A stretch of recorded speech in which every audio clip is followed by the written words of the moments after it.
Bam, Mr. True. Thanks for watching. Let's take a look at some sum and difference identities. We have one for sine. The sine of alpha plus beta is equal to the sine of alpha times the cosine of beta. These are just two different angle measures. Plus, see this plus on both of these, cosine of alpha times sine of beta. Or I like to say sine of the first, cosine of the second, plus cosine of the first, sine of the second.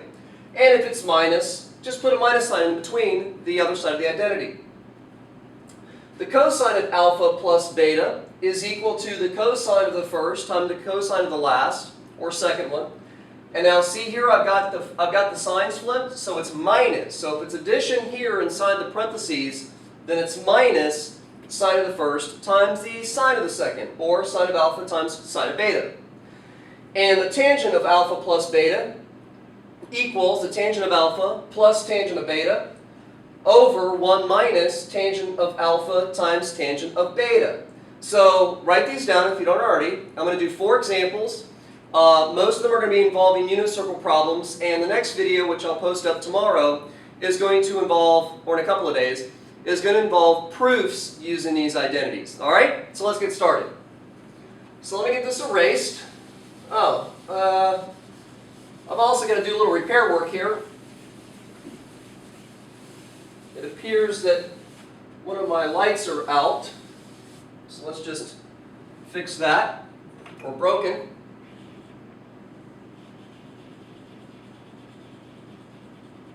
And this light's burned out, so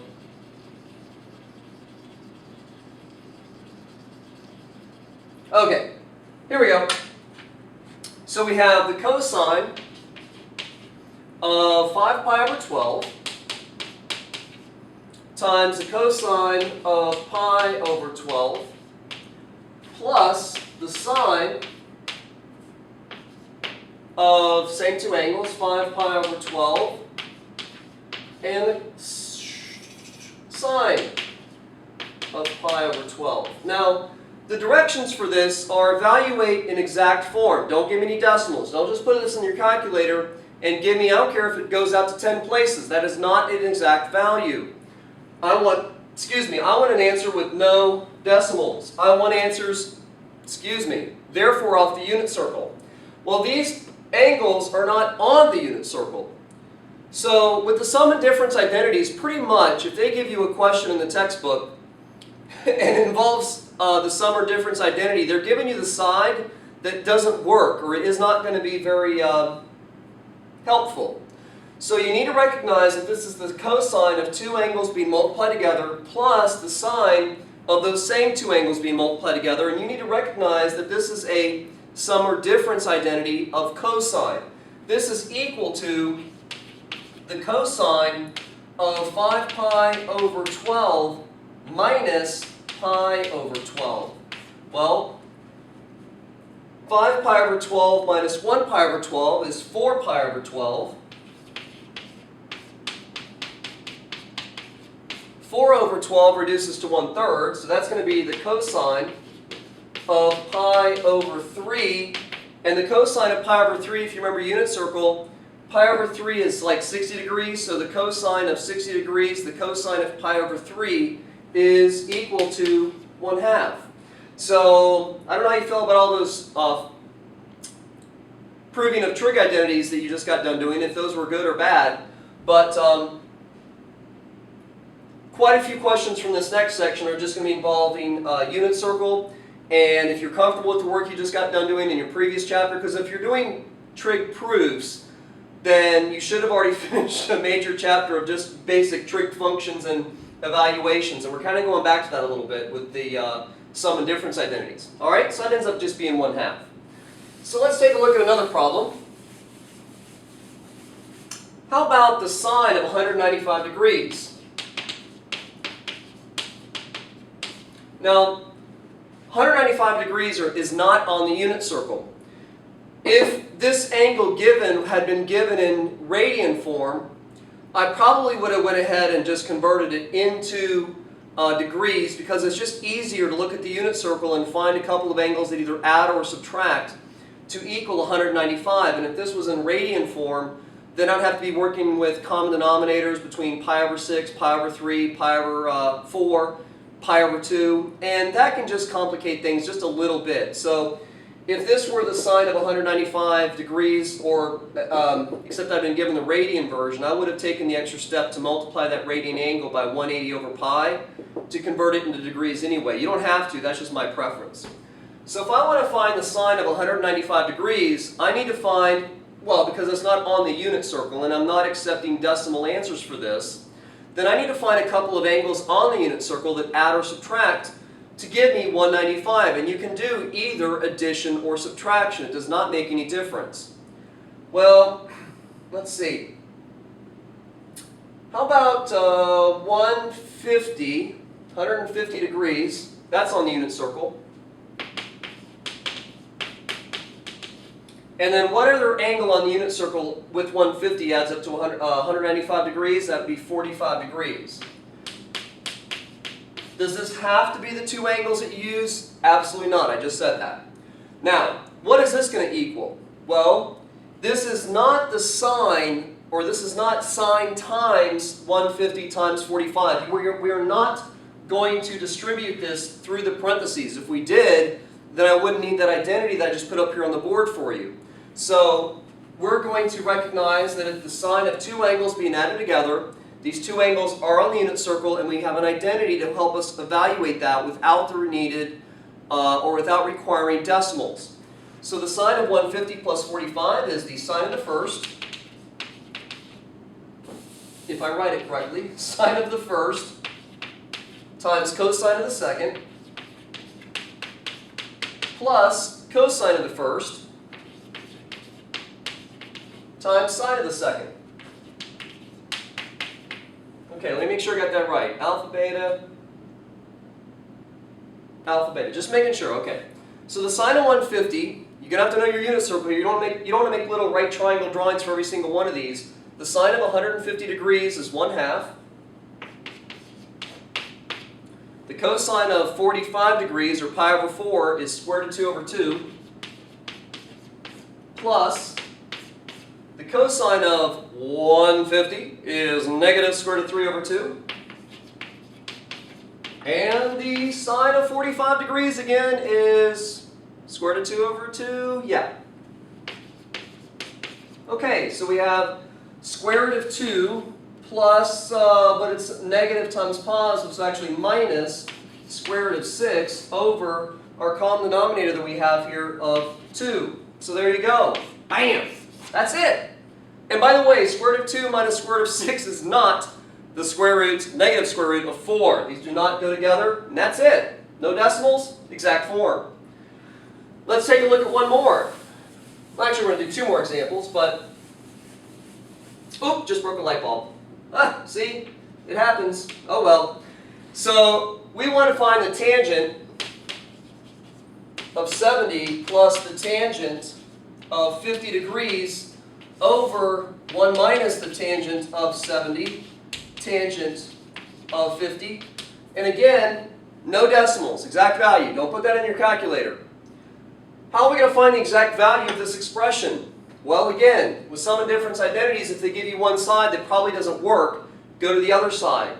Tangent of an angle plus the tangent of another angle over 1 minus the tangent of those same two angles multiplied together, you know, the 70 and the 50.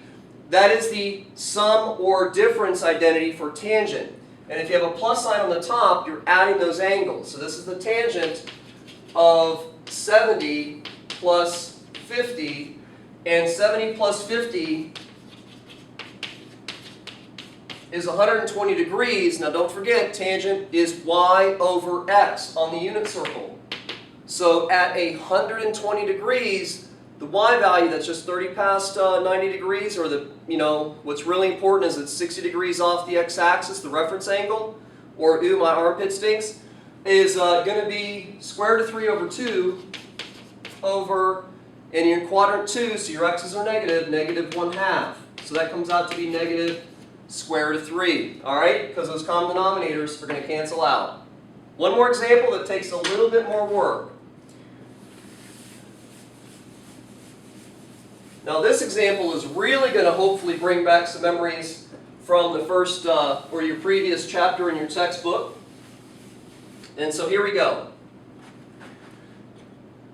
I've got the sine of theta is equal to 3/5, and theta is between 0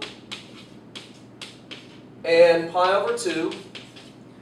We also are given that the tangent of theta, another angle measure, is -5/12, and beta is between pi over 2 and pi. So all of these conditions are for is to let you know where to draw the reference triangles, because ultimately what I'm going to answer or ask from you is what is the sine. We can have all kinds of questions, but I'm just going to do one of them. The sine of theta, let's say theta minus beta. Well, this is going to be equal to, and I've actually got this too high, but let me rewrite that. I want to use this information here about theta and beta to answer this question. Well, what am I going to need? Well, the sine of alpha or theta minus beta is equal to the sine of the first times the cosine of the second minus the cosine of the first times the sine of the second. So when I look at this identity and it says what's the sine of theta, I already know what that is. It's 3/5. When I look at this identity and it says, well, I want cosine and sine of beta, I don't know what those are.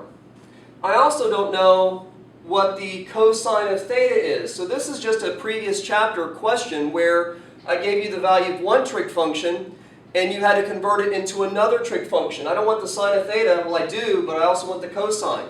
I don't want the tangent of beta. I need the cosine and the sine of beta. So we need some little right triangle drawings to help us convert into the other trig functions. So I'm going to draw one in quadrant 1. So here's my angle. It's in quadrant 1. I'm going to draw a reference triangle. I'm going to remember that sine is y over r. And I've picked a question to make sure with time I can finish it, but Pythagorean theorem is going to help you find this missing side. That's going to be x squared plus 3 squared equals 5 squared. And when you finish this Pythagorean identity, or Pythagorean theorem, you're going to find that this side is 4, okay? So that's going to allow me to say, well, what is the cosine of theta? It's x over r. It's 4/5. Just bringing back some memories from the previous chapter. Okay, what's the cosine and sine of beta? Well, in quadrant 2, I'm going to draw a triangle.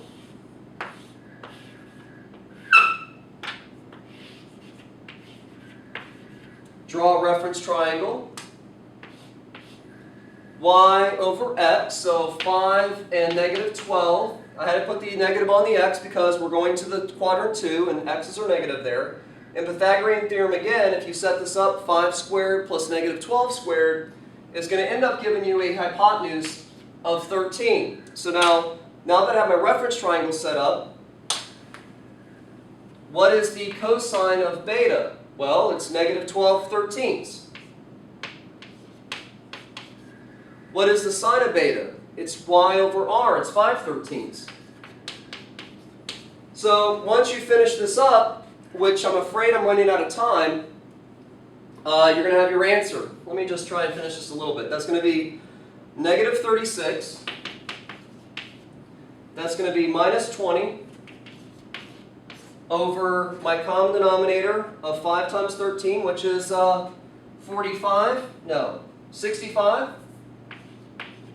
So my final answer is -56 over 65.